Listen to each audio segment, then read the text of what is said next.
Human Resources Advising est une start-up créée en 2021 qui vous accompagne où que vous soyez et vous conseille dans votre développement personnel et professionnel. Nous vous accompagnons également dans la matérialisation de vos idées. Nous réunissons notre savoir-faire RH et juridique pour le développement de vos projets professionnels et personnels. Nos services: définition de carrière professionnelle, accompagnement à la recherche d'emploi, alternance et stage, accompagnement aux entretiens professionnels, conseil et réorientation d'études, mobilité internationale, notamment vers la France, coaching et développement personnel. Ensemble, nous créons votre identité de marque avec la déclinaison d'une vidéo de lancement, un logo, des backshots, des bannières réseaux sociaux, des supports de communication ainsi que des cartes de visite. Nos valeurs: écoute, conseil, réalisation. Avec Human Resources Advising, on vous garantit un accompagnement RH de proximité.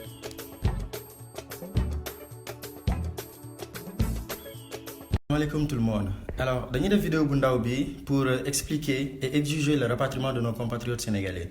Dañoo lancé benn pétition barki démb sama ay xarit ak man dañoo lancé pétition bu nga xamante ne tey 3000 personnes sont signataires de cette pétition-là pour rappeler au président de la République son obligation de veiller à la sécurité de chaque Sénégalais. Sécurité boobu nag nekkul lu ñuy saraxu nekkul lu ñuy yelwaan ndax le Sénégal en 1993 à la conférence mondiale sur les droits de l'homme dafa bokk ci dëkk yu nangu signé que ni la protection de chaque citoyen revient en premier chef à son gouvernement. Su ñu ñëwee Sénégal suñu constitution dëkk la constitution de la République du Sénégal ci titre 2 des devoirs et libertés dafay wax ci article 7 que ni la protection de chaque Sénégalais aussi revient à la République du Sénégal et que le Sénégalais, le gouvernement du Sénégal doit protéger chaque citoyen. Le Sénégalais a le droit de vivre dans un environnement sain et que c'est article 8 bi aussi dafay wax que ni le Sénégalais a le droit à la santé. Donc le président de la République le 4 février su taxawee ne le rapatriement de ces Sénégalais-là nécessite une logistique qui est hors de portée du Sénégal et que derrière jéemuñu ci lenn lu dul yónnee leen xaalis ak toog di leen seetaan ñu ngi nekk di violer sciemment l'esprit de cette constitution-là, di violer aussi les traités internationaux boo xamante ne en matière de droits de l'homme Sénégal daf ko signé daf ko ratifié. Donc logistique bu extraordinaire amu fi. Marocains yi ils ont rapatrié 167 personnes dont 52 femmes. Les Algériens ils ont rapatrié leurs citoyens.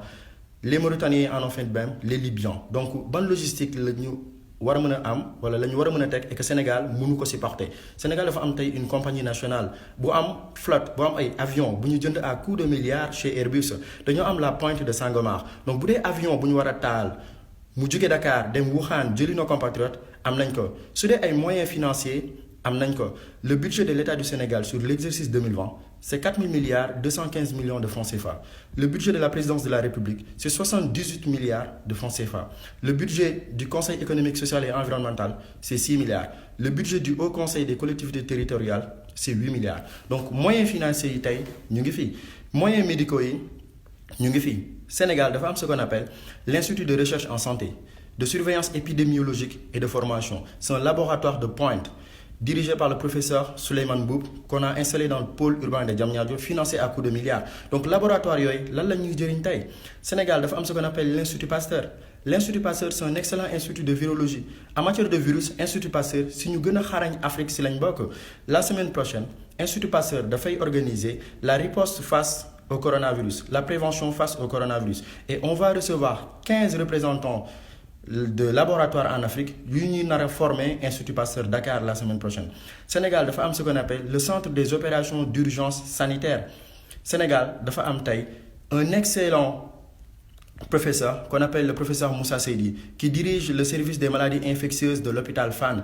Ils ont fait un excellent travail sur Ebola. Sénégal tey dafa am un excellent immunologue qu'on appelle le professeur Tandakha Dièye. Sénégal dafa am un excellent parasitologue, le professeur Daouda Ndiaye, bu nekk Harvard, di conseiller les Américains, qui dirige le département de parasitologie de la faculté de médecine, de pharmacie et d'odontostomatologie.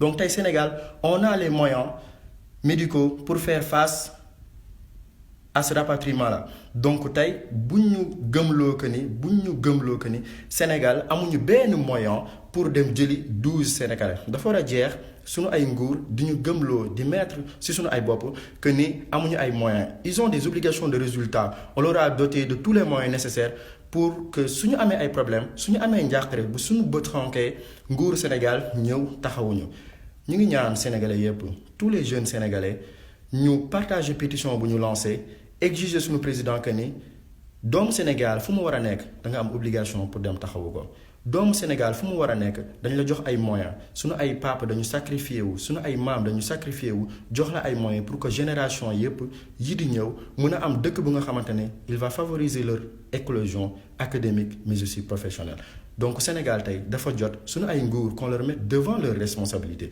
di leen rappeler que ni chaque fois que sénégalais bëtam xonk ak fu mu mënti nekk ci àdduna bi da nga war a bokk ci ñi ko fay njëkk a taxaw donc vidéo bi lañ amoon pour def ko expliquer pétition bi exhorter leen que ngeen partager ko ngeen partager pétition bi lien bi dinaa ko def ci suufu vidéo bi et que ngeen signer ko sunu nguur xam ne amuñu benn peuple inconscient mais plutôt un peuple conscient solidaire sunu devise du Sénégal c'est un peuple un but une foi dafa war a nekk lu nga xamante ne dañ koy matérialiser en toutes circonstances et en tout temps merci beaucoup.